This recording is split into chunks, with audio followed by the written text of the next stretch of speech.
Apple has done it again with the MacBook Pro 16-inch M3 Max. While it retains the same fetching design and gorgeous mini LED display as the previous M2 Max model, this premium laptop's performance is currently second to none. The steep $3,499 starting price stings, but professional creatives and even gamers will get their money's worth. The new 16-inch MacBook Pro with the M3 Max chip is the most powerful laptop we have ever tested.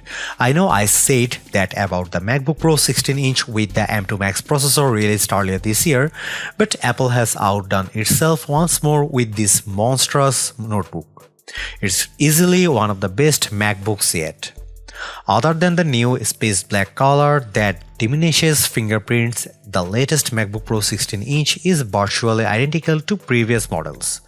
That means you still get a gorgeous 16-inch Liquid Retina XDR display, plenty of ports and a sleek, sturdy design. But there's a whole lot of power underneath the familiar chassis thanks to the M3 Max processor. To be clear, the 16-inch MacBook Pro with an M3 Max chip isn't for everyone, and not just because of its lofty $3,499 starting price. If you are a creative professional who works with 8K videos, then this beastly laptop should facilitate your workflow. Similarly, the M3 Max chip also makes this MacBook Pro a powerful gaming rig. However, if you only dabble in video editing or primarily use the best laptops for writing, the new 14-inch MacBook Pro M3 might be a better choice. Is the MacBook Pro 16-inch right for you? Watch my full review to find out. The new MacBook Pro 16-inch features the same design introduced with the MacBook Pro 14-inch and MacBook Pro 16-inch 2021. That could be a bummer if you wanted a completely new design, but I'm not complaining since I think this build hits the sweet spot of being both functional and stylish. I will discuss the new space black color shortly. Like the previous model, this notebook measures 14.01 by 9.77 by 0.66 inches and weighs 4.8 pounds, 4.7 for the M3 Pro model. While big and heavy, the MacBook Pro feels durable thanks to its sturdy squared-off aluminum chassis. The lid is easy to open with one hand and has just the right amount of rigidity when you open and close it. So, its weight and size make it less portable than the MacBook Air 15-inch. The Pro feels good to hold when carrying it around. The thin bezels surrounding the 16.2-inch display allow you to see more of whatever you are watching or working on. Before you ask, yes, the notch at the top center of the display hasn't gone anywhere. That might bother some of you, but I have gotten used to the notches on these machines. On a screen this week, I rarely notice the notch. Let's talk about the new space black color. Yes, it looks incredible, but the best part is that the finish has an anodization seal that reduces fingerprints. Reduces is the operative word since you will still get fingerprints on this machine. They are just not as apparent as they would be on a silver or a space gray chassis. I probably shouldn't get as excited about a new color as I am, but it's impressive stuff. The 16.2-inch Liquid Retina display remains as gorgeous as ever. Not only is it bright and colorful, but its 120Hz ProMotion refresh rate makes everything run smoothly, especially games. As before, this is hands down one of the best laptop displays out there. The latest trailer for Monarch Legacy of Monsters looked incredible on the 16.2-inch display. I was especially impressed by the amount of details seen on the various monsters, including the big guy Godzilla. Most of the trailer is dark, but everything appeared crisp and clear. The final shot of Godzilla roaring in a desert during the day was nice and bright thanks to the XDR display. Our lab tests confirm my experience with the 16-inch MacBook Pro's panel. When pointing our colorimeter at the screen, we found that it achieves 116.7% of the sRGB color gamut, and 83.2% of the more demanding DCI-P3 color space. Color accuracy is great, with the MacBook Pro 16-inch turning in a Delta E score of 0.11. These values are identical to the previous model, which is awesome. HDR brightness is also comparable to the M2 Max version, hitting 1546 nits of brightness when displaying HDR content on 10% of the display and 1123 nits of 100% of the screen. Things get more interesting with non-HDR brightness. Where the M2 Max averaged 455 nits of brightness, the new MacBook Pro averaged 563 nits. That's not the advertised 600 nits of HDR brightness, but it's certainly brighter than before. How does the 16-inch MacBook Pro's display stack up against competing notebooks? The display on Apple's laptop gets brighter than both the Samsung Galaxy Book 3 Ultra and the latest Dell XPS 15 OLED. Samsung's device delivers comparable color saturation and accuracy, while Dell's laptop has more saturated colors and slightly less color accuracy. The 6-speaker sound system made my ears happy thanks to the rich, deep sound quality. Roaring monsters and booming explosions in the Monarch trailer sounded cinematic, with even small details coming through clearly. The detuned guitar riffs in Nevermore's Enemies of Reality sounded appropriately bassy. Overall, the laptop's speakers deliver excellent sound on podcasts, movies, and music.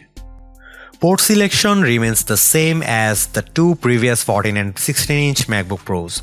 You will find 3 Thunderbolt 4 USB-C ports, an SD card slot, and an HDMI port. There's also a headphone jack and a MagSafe port. The latter is still one of my favorite features on the redesigned MacBooks released in the last couple of years. The HDMI 2.1 port supports up to 8K resolution on an external monitor at 60Hz. Conversely, you can connect to a 4K display at up to 240Hz. The M3 Pro chip can support up to 2 external displays, and the M3 Max chip can manage up to 4 displays. During its Scary Fast virtual event, Apple boasted about the M3 lineup's enhanced GPU.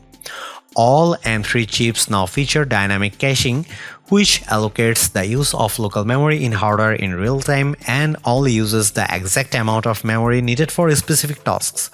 Hardware accelerated ray tracing is now possible thanks to the new M3 chip. The updated GPU also brings hardware accelerated mesh shading to Mac. This is all well and good, but how does that translate to real-world use? I found that gamers like Baldur's Gate 3 and Lies of P looked exquisite on the M3 Max-driven MacBook Pro 16-inch, with their respective worlds rendered in stunning detail. The living environment in Baldur's Gate 3's opening, with its pulsing red walls, made me feel appropriately uneasy, as did the corpse-strewn train station in Lies of P. Frame rates also consistently high on both titles, fluctuating between 70 and 130 frames per second, depending on the amount of on-screen action. Lies of P has an option to enable or disable metal effects, which is Apple's answer to Nvidia and AMD's upscaling technologies. Frame rates remained in the 130 range with metal effects enabled and around 70 to 80 with the feature disabled. Baldur's Gate 3 didn't have this option, but its FPS remained high throughout. The M3 Max MacBook Pro also performed well in our lab tests. In the 3D Mark Wildlife Unlimited 3D Performance test, the M3 Max MacBook Pro 16-inch scored 31,271 and averaged 187 frames per second. In comparison, the MacBook Pro 16-inch with M2 Max scored 13,000 and averaged 77 frames per second. That's a mighty huge boost in graphical performance. We also ran in-game benchmark for a handful of titles. Shadow of the Tomb Raider reached 118 FPS at 1922 by 1200 resolution and 47 FPS at 2K gaming. The less graphically demanding Sid Meier's Civilization 6 ran at nearly 60 FPS across all available display resolutions. Results for the latter are identical to what we saw from the M2 Max powered laptop, but Shadow of the Tomb Raider's numbers see a significant increase. We don't know if dynamic caching is helping in this case, but it could be the case. The excellent gaming performance I experienced on the MacBook Pro 16-inch kitted with the M3 Max once again proves Macs are more than capable of running graphically demanding games. Games optimized for Apple Silicon such as Baldur's Gate 3 and Resident Evil Village not only look phenomenal but run like a dream. The same is also true for unoptimized games like Shadow of the Tomb Raider. If more developers make titles for Macs, Apple's platform could be as viable as Windows for gaming someday. At the risk of sounding redundant, the MacBook Pro 16-inch with the M3 Max is truly the most powerful Apple computer we've ever tested. As my review demonstrated, this spaced-out laptop not only beats its predecessors but also smokes comparable Windows laptops. If you are a professional video editor, you will tear through projects faster than before, and if you are a gamer, the M3 Max delivers Windows PC quality gaming for titles optimized for Apple Silicon. Also, the new space black finish makes an already awesome product even better. Right now, the MacBook Pro 16-inch with M3 Max is the premium Apple notebook. However, it's not for everyone. If you mostly use computers for writing, web surfing, and watching videos, you are better off with either the $1,599 MacBook Pro M3 or the even cheaper $1,299 MacBook Air 15-inch. Folks like myself who dabble in video editing and enjoy occasionally gaming on Macs would do well to consider the 14 or 16-inch MacBook Pro with M2 Pro, which starts at $1,999 and $2,499 respectively. While I can't recommend the MacBook Pro 16-inch with M3 Max to everyone, it's an absolute beast of a laptop that proves Apple Silicon's might. As before, Apple has set a new standard that its competitors must now live up to. If you own an old Intel MacBook Pro or even an M1 Max powered laptop and need more power, you can't do better than this. Thanks for watching. See you in the next one.